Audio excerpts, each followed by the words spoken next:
Is your Brittany destroying loads of different things in your house and you don't know what to do about it? Well, don't worry, we have the video for you. Welcome back to the Fenrir Brittany Show. My name's Joe and I'm a certified canine leader here at FenrirCanineLeaders.com. We are dedicated to helping you learn everything you could possibly want to know about the Brittany, and then how to become a high-level canine leader so you can raise your very own. So if you're new here, don't forget to subscribe and turn on that notification bell so you never miss a future upload. If your Brittany is destroying things in your home, it's not a great situation to find yourself in, and today we're going to be tuning into a webinar that canine behaviorist and founder of FenrirCanineLeaders.com, Will, has recorded all about how to deal with dogs that are destroying things. So in this quickfire webinar, we're going to be talking about how I, as a canine behaviorist, help the clients that I work with destructive behaviors with their dogs, whether that's destroying furniture, destroying doors, digging up carpets, any kind of destruction in the home we're going to address in today's webinar. So let's dive into it. And when it comes to destructive behaviors, it's a little bit different from many of the other common behaviors. As a behaviorist, if that's something that you're interested in working towards in the future, you're going to address. And that as myself, it's very different from, say, a behavior like extreme aggression or extreme reactivity, where you're there in the heat of the moment and you can implement a strategy or a behavior modification program or intervention there and then and address the issue and deal with it. Destruction tends to be an issue when people go out to work and they come home and the home is destroyed. So we have to address it in a little bit of a different way. And oftentimes it's more around the management of a behavior as opposed to being able to correct the behavior. Now let me explain what I mean. First and foremost, we have to understand where is it that a destructive behavior comes from. Now in my experience of losing count of the amount of cases I've helped people with this with, it tends to come from one of two places. By far though, the most common is simply pent up frustration in terms of a lack of outlet for physical and mental stimulation requirements. What that basically means is you are not doing enough exercise with your dog.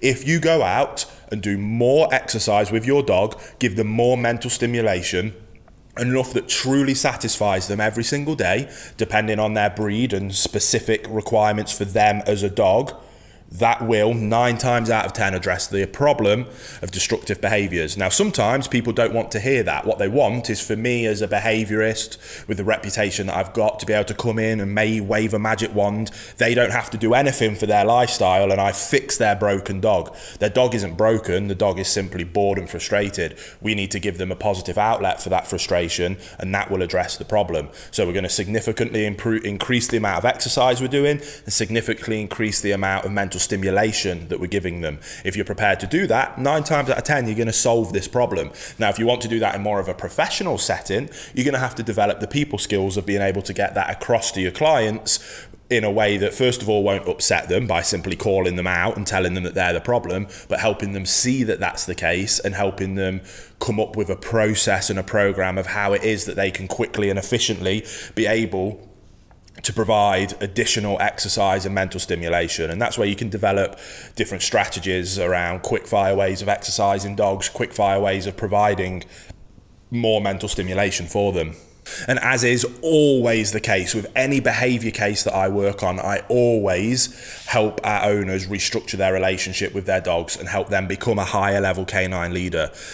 When it comes to working with specific behavior problems, the behavior problem that an owner will come to me with, maybe it's the problem that you're dealing with yourself. Maybe, again, you want to be considering moving into this as a profession. So someone might come to you with is what we call the micro issue. That is the symptom that we're seeing, and that is what the owner will want addressing. And it is our responsibility to help them do that. Here at Fenrir, the reason we're able to have such large levels of success is because not only do we help them with those micro issues, but we put so much time and effort into fixing what we call the macro problem, the umbrella issue. And that is always around relationship with your dog, around the owners becoming a higher level canine leader that has a dog that will look up to them for guidance and direction. If we can achieve that, that opens up an incredible pathway of communication between themselves and the dog, which then allows us to teach them the things that we do want and the things that we don't want from them.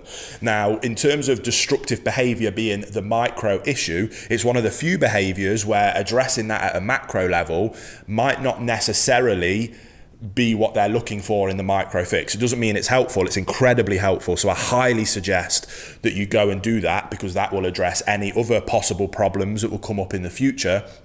So this could be an excellent opportunity to either help yourself, if you're watching this from that perspective, or to help a client be able to go to that next level, and that will just make them happier and their dogs happier in the rest of their life. But when it comes to destructive behaviors in particular, because they usually happen when you're not there, the only real way that restructuring that relation helps is with anxiety. Now, like I say, destructive behaviors, vast majority of the time, comes from a lack of physical and mental exercise. If it's not that and the behaviors still continue, then oftentimes it comes from a place of anxiety. The dog is stressed and anxious. That anxiety tends to come, usually all of the time, comes from a lack of leadership. If a dog has a calm, consistent leader in its life that it trusts implicitly, they have no reason to be anxious.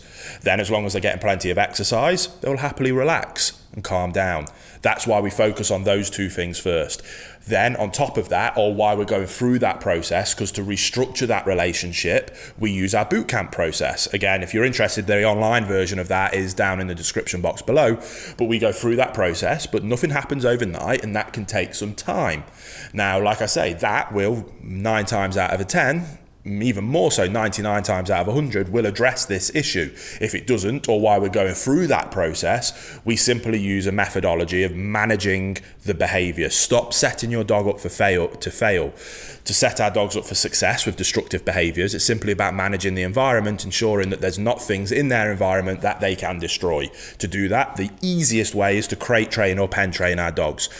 Let me start by saying that it is not cruel whatsoever. If you get a dog and stuff it in a crate that's never been in there before, you're a poor leader, the dog is already anxious, you're not giving it enough exercise as it is, so it's already got pent-up frustration, physically, mentally, and on top of that, anxiety from a lack of leadership, then you leave them in there for 10 hours, then we've got a problem. But that's not necessarily the crate's fault. Again, that's a macro problem that we need to address. If you are a calm, consistent leader, providing your dog with plenty of exercise and leaving them in a crate for an appropriate amount of time, 3 to 4 hours at a time, before letting them out for an additional bit of exercise before going back in, then there is absolutely nothing wrong with using a crate, and a dog will love it.